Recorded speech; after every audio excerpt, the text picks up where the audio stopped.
नमस्कार, मैं पूनम शर्मा और आप देख रहे हैं TN News 24 आवाज जुर्म के खिलाफ। तो चलिए देखते हैं आज की खबर में क्या कुछ है खास। इंदौर में महाशिवरात्रि के पर्व के अवसर पर भक्तों का जन सैलाब व शहर के सभी मंदिरों में सुबह से शाम तक भक्तों की लंबी लंबी कतारें लगी रहीं।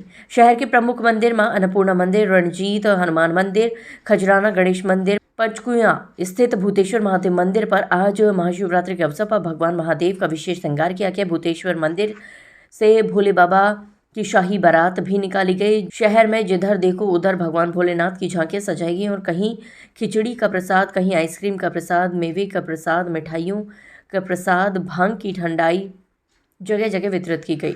TN News 24 के लिए इंदौर से संवाददाता गोपाल कृष्ण राठौर की रिपोर्ट।